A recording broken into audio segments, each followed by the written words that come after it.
Holy Joe Rock and Roll coming to you live and unscripted. Today I want to talk to you about secrets. Everybody has secrets. Some secrets are more deadly than others. I'm not talking about national security secrets. Those obviously you keep to yourself and they're shared on a need-to-know basis. I'm talking about personal secrets. For instance, maybe you smoke and your mom knows but your father doesn't know. That's a secret, right? That means whenever you visit your home, you're trying to keep it secret from your father. That's weird. Big secret, right? It's not a big issue, smoking. Probably you should just say, hey, I smoke, I'm trying to quit. But it can cause family issues, problems, conflicts. It's just a small little secret. What if you're addicted to drugs? You probably should tell someone. Not necessarily friends and family, but probably you should tell a counselor, a drug counselor, and seek treatment for that type of a secret. Maybe you have an eating disorder. You can seek help for that. You don't have to hide it. It's often not the crime, but the cover-up that causes all the problems. Think about Watergate. Think about Benghazi. It's not the actual crime, or it's not the actual incident, it's the cover-up. Watergate could have been easily solved if President Nixon just came out and said, hey, this is what happened. It was a mistake. It'll never happen again.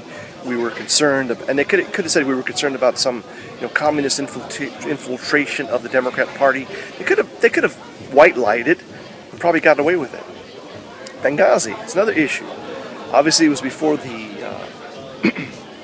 Obama's re-election, and they were trying to say that Al-Qaeda was wiped out or down and out.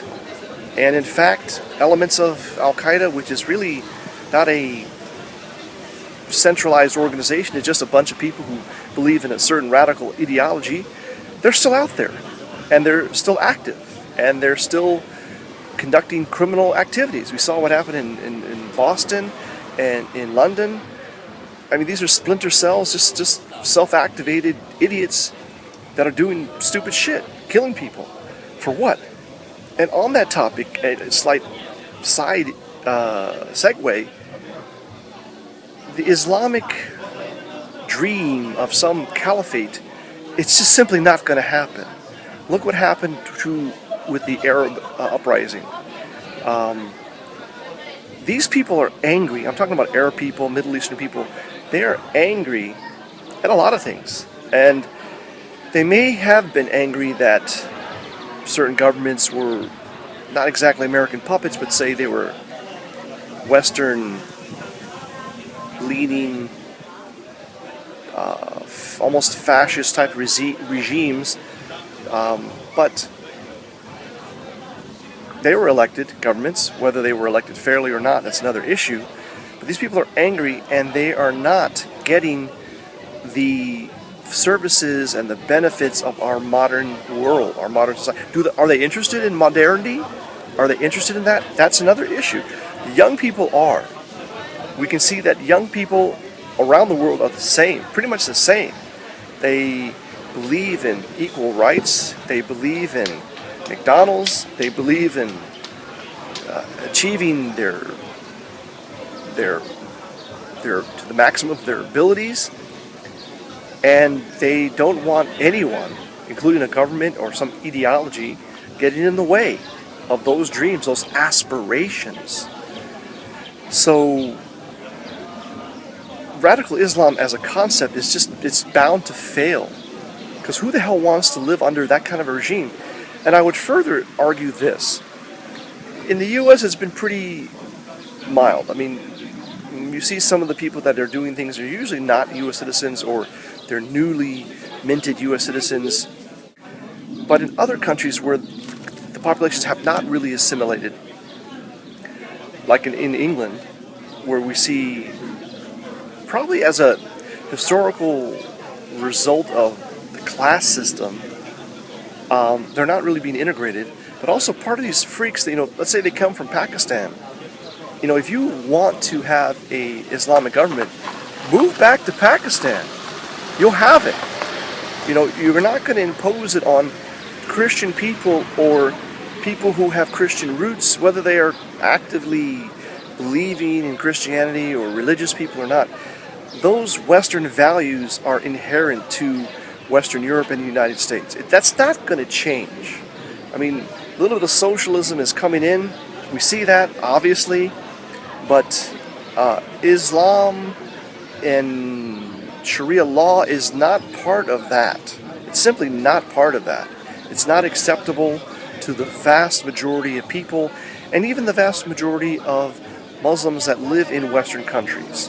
So that's just a fail. It's an out-and-out fail. And one final point regarding that is, if you read the book, The Next 100 Years, a very critical point is made, and that is the West has already won the war against Islam, or radical Islam. It's already won the war. What was Osama bin Laden's dream?